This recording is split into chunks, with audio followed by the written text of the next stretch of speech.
बिस्मिल्लाहिर्रहमानिर्रहीम। शुरू करती हूँ अल्लाह के नाम से जो बड़ा मेहरबान नहायत रहम करने वाला है। मनक़ूल है कि जनाब अबू ज़र ग़फ़ारी रसूल को खलीफ़ा सालिस ने मदीने से जिला वतन करके रिज़्द नामी एक बस्ती में जो गैराबाद थी रहने का हुक्म दिया था। अबू ज़र मदीने में छोड़ना अहले बैत से जुदा होना नहायत शाख था अबू ज़र पे, मगर मजबूरी थी। हमारा वतन हो के वहाँ जा पड़े। पहला हादसा तो ये हुआ कि वहाँ इनकी बीवी का इंतकाल हो गया, फिर इसी आलम गुरबत पे इनके बेटे का इंतकाल हो गया। सिर्फ़ एक बेटी 10 साल की इनके पास रह गई। कुछ दिन के बाद जनाब अबू ज़र ग़फ़ारी भी मर्ज़ मौत में मुब्तला हो गए। जब हालत नाजुक हो गई तो अपनी बेटी को वसीयत की कि जब मैं मर जाऊं तो सरे राह जाके बैठ जाना। मेरे हबीब हज़रत रसूल खुदा ने मुझे ख़बर दी है कि काफ़िला वहाँ से गुज़रेगा, वहीं तज़ीन और तकफ़ीन का कफ़ील होगा। जब वो काफ़िला आए तो तुम इन लोगों से कहना कि मैं गरीबुल गुरबा हूँ, यहाँ एक मुसाफिर मर गया है, इसकी नमाज जनाजा पढ़ो। जब वो लोग पूछें कि कौन है तो फिर कहना कि अबू ज़र ग़फ़ारी साहबी रसूल का इंतकाल हो गया। जब मेरे दफन से फ़ारिग़ हो जाएँ तो फिर इनसे कहना कि अबू ज़र ने वसीयत की थी मेरी इस बकरी को जिसे मैंने पाला है ज़िबह करके पकाना और यहाँ से खाना खाकर और मेरी बच्ची को साथ लेके मदीने को रवाना होना। चुनाचे अबू ज़र का इंतकाल हो गया और इसकी सोगवार बेटी सरे राह जाके बैठ गई। उधर से एक मालिक अश्तर का काफ़िला गुज़र रहा था।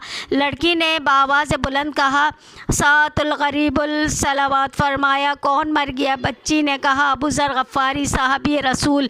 सुनना था कि तमाम काफ़िले वाले वहीं से उतर पड़े और इस लड़की के साथ जनाब अबू ज़र ग़फ़ारी के क़यामगाह पे आए और कफ़न दफन का इंतज़ाम किया।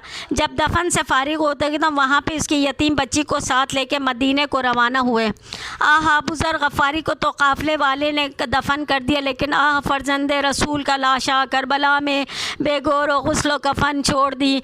11वीं मुहर्रम को तमाम फ़ौज ने अपने सब कुछ थे तो दफन कर दिया, लेकिन शुहदाए राह खुदा के पामाल शुदा लाशें यूँ ही बेगुस्ल कफ़न खाक पे पड़े छोड़ दिया। 11 मुहर्रम की शाम को अहले हरम को मुक़ीद करके वो अमारियों ऊँटों पे सैदानियों को इस तरह सवार करके सरों पे चादरें ना थी कूफे की तरफ शादियाँ न बजाते हुए रवाना हो गए। रवानगी से कुछ देर पहले जनाब सकीना मख्तल में जा पहुँची। इमाम मज़लूम की लाश से लिपट के रोने लगी। जब काफ़िले के कूच का वक्त आया तो शिमर के असीरान हरम को ऊँटे पे बैठने की हिदायत की। जनाब ज़ैनब ने बच्चों को देखा तो हमारी बच्ची कम है, जब तक ना जाए हम कैसे यहाँ से रवाना होंगे। वो ढूंढती हुई फिर रही थी कि जाके देखा कि एक जालिम ने बच्ची का बाजू ज़ोर से खींचा। वो बिलबिला के उठ बैठी और नहीं जानती थी कि बाप की लाश को छोड़े, लेकिन ज़्यादा बिलबिलाई तो शिमर ने फूल से रुखसारों पे तमाचे मारे शुरू कर दिए। यहाँ से खींचता हुआ जनाब ज़ैनब के पास लाया। जनाब ज़ैनब तड़प गई। फरमा लेगी वो शकी तेरे ऊपर खुदा अज़ाब नाजिल हो, इस बच्ची पर ने तेरा क्या कसूर किया जो तूने सख्त इज़ा इसको दी।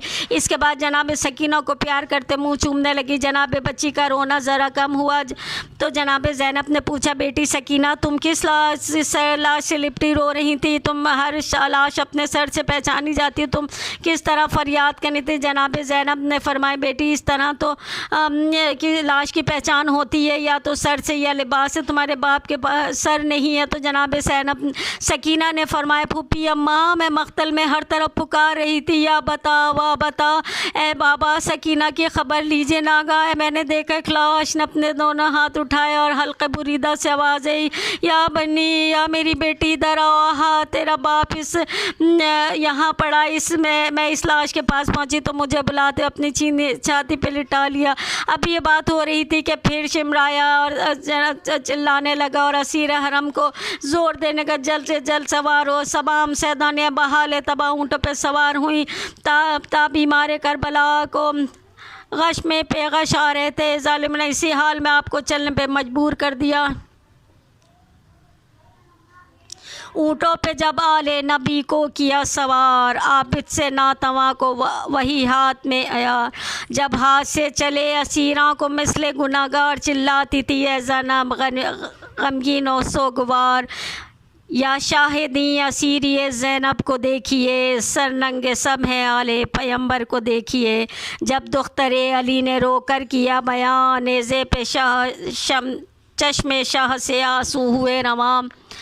कहने लगी ये शिम्स ज़ैनब बसत वहाँ कर हुक्म हो तो भाई से मिलकर हो खस्ता जहाँ लाश इमाम पाक फिर एक बार यार देख लूँ सिबते नबी का आखिरी दीदार देख लूँ झुंझला के शक्नी का ये नहीं कबूल लाशे पे रोने पीटने का हो गए क्या हुसूल हमरा है सना सरे दिले रसूल बस हाथ मिल के रह गई दुख्तरे बतूल चिल्लाई पास आपके किस तरह आऊँ मैं भैया तुम्हारी लाश पे कुर्बान जाऊँ मैं मजबूर है ये बेकसो मजलूम व बेवतन शर्मिंदा हूँ कि ना दे सकी आपको कफन भैया मैं ना कर सकी तुम्हारा मैं खस्ता तन चादर भी इसके सर पे नहीं क्या करे बहन मिलता नहीं कफन तुम्हें ऐसे गरीब हो कब देखिए कि आपको तुरबत नसीब हो ज़ैनब को शाह ने हल्क़े बुरीदा से वही सदा दी अल्लाह की रज़ा में है बंदे का क्या ज़ोर क्या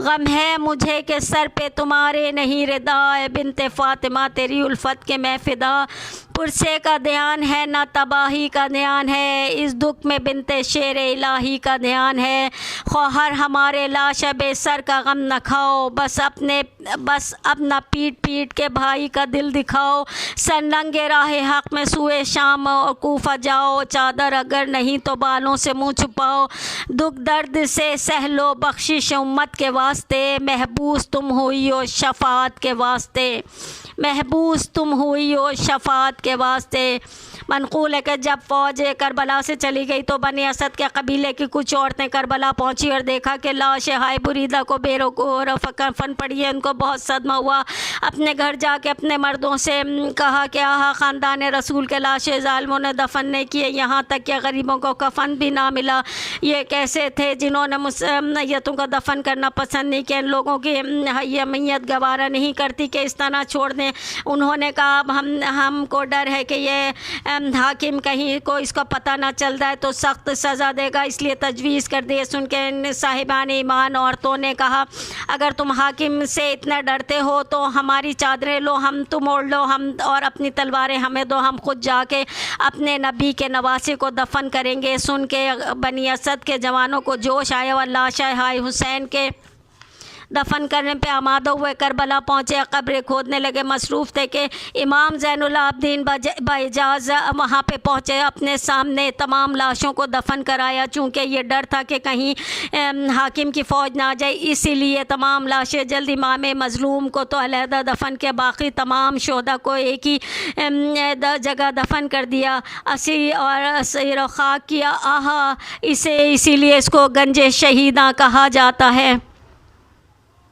लिखा है कि 14 मुहर्रम को फ़ौज ने असीरान अहलम कर को कूफे के करीब पहुंची और हाकिम ने अपने आने की इत्तला दी शकी ने कहला भेजा कि जब तक शहर आरास्ता न हो जाए असीरों को दाखिला शहर ना किया जाए। आहा ज़ैनब व कुलसूम पर जो कूफे में आज कैदी बनाई के लाई जा रही थी अब से 15-16 साल पहले वो कूफे की शहज़ादियाँ थीं। खुदा किसी अज़ीज़ को इस मुकाम पे ना करे ना लाए जहाँ वो इस कदर साहिब हुकूमत इख्तिदार रह चुका। कलेजा पड़ता जब यह ख्याल आता है कि उसी कूफे में ज़ैनब व कुलसूम कैदी बना के लाई जा रही थी।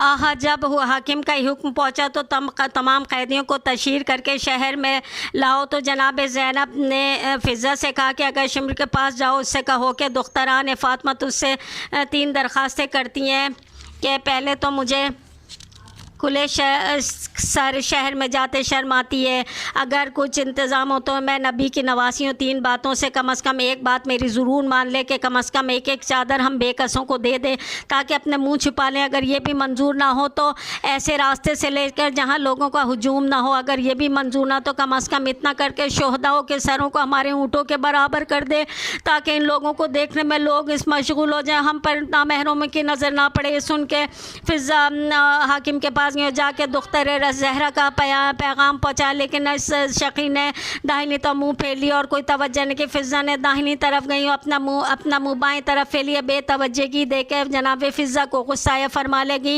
ए हाकिम तुम मुझे नहीं जानता मैं कौन हूँ। मैं कनीज़ फ़ातिमा ज़हरा हूँ और मोहम्मद मुस्तफ़ा की कनीज़ हूँ। मेरा नाम फ़िज़ा है।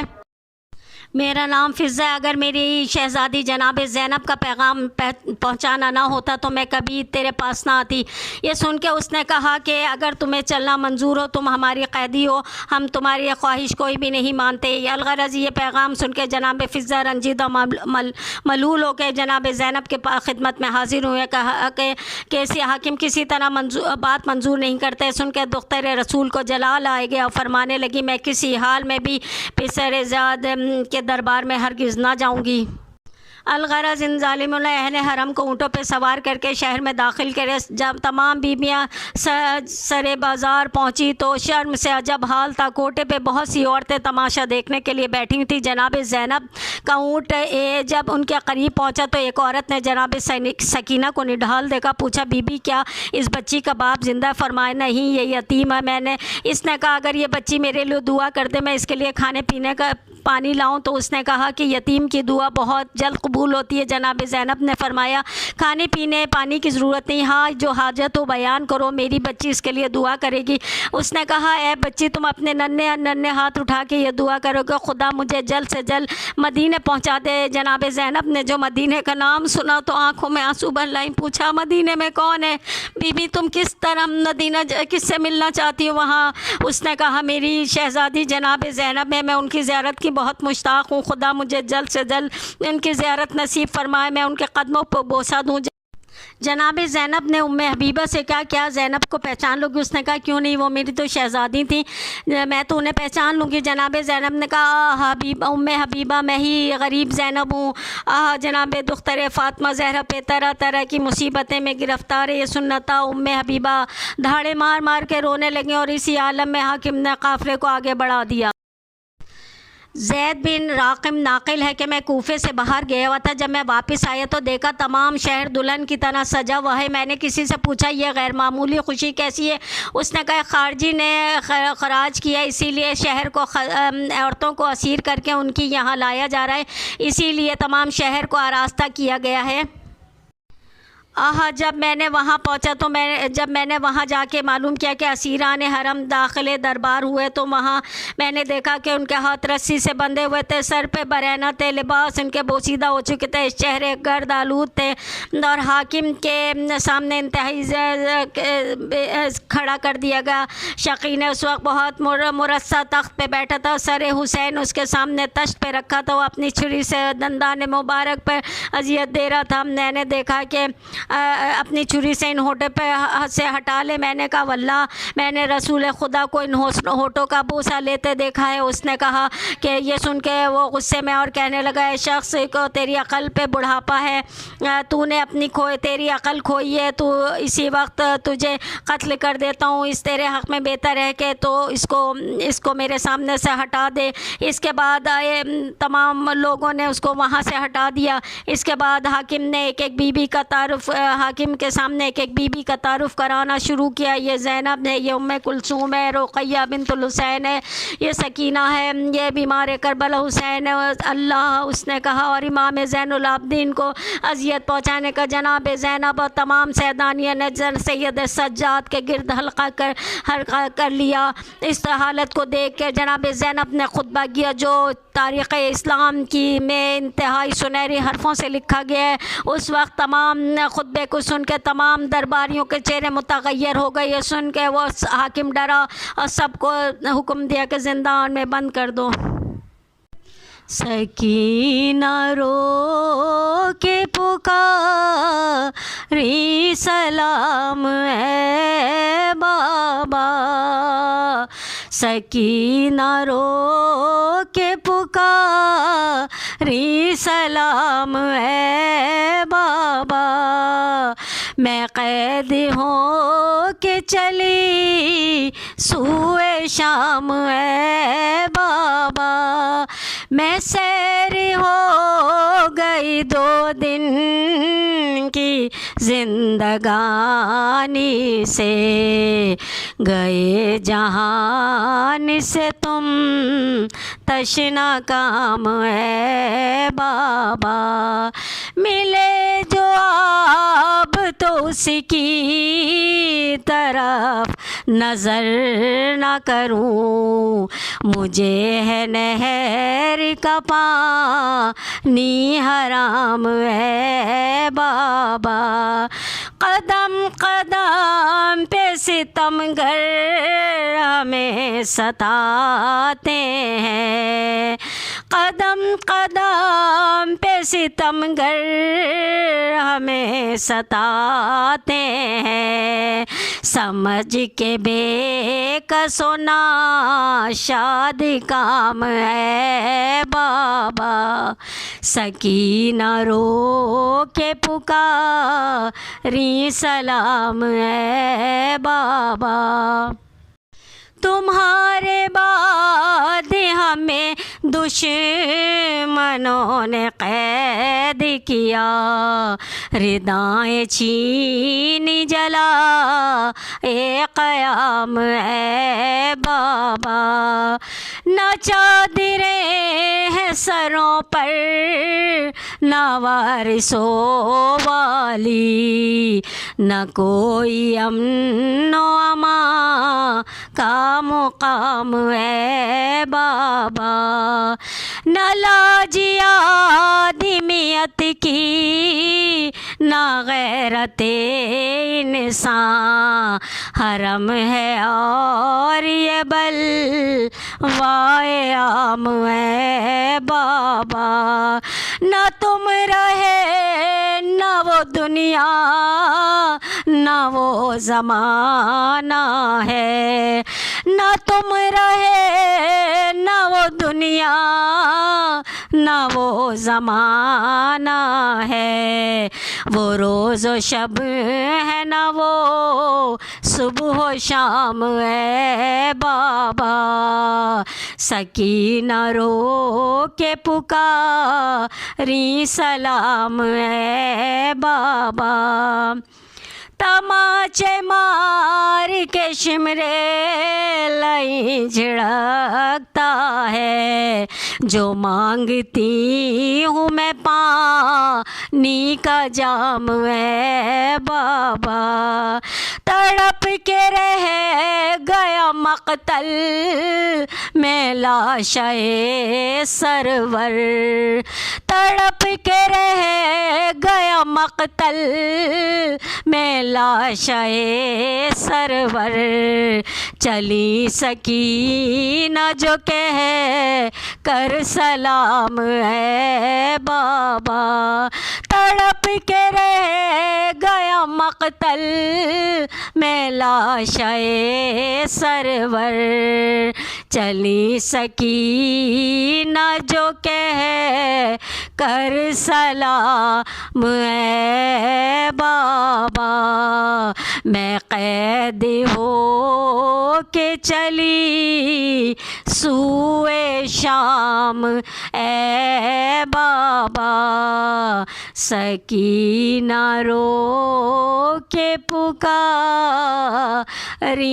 सलाम ए बाबा।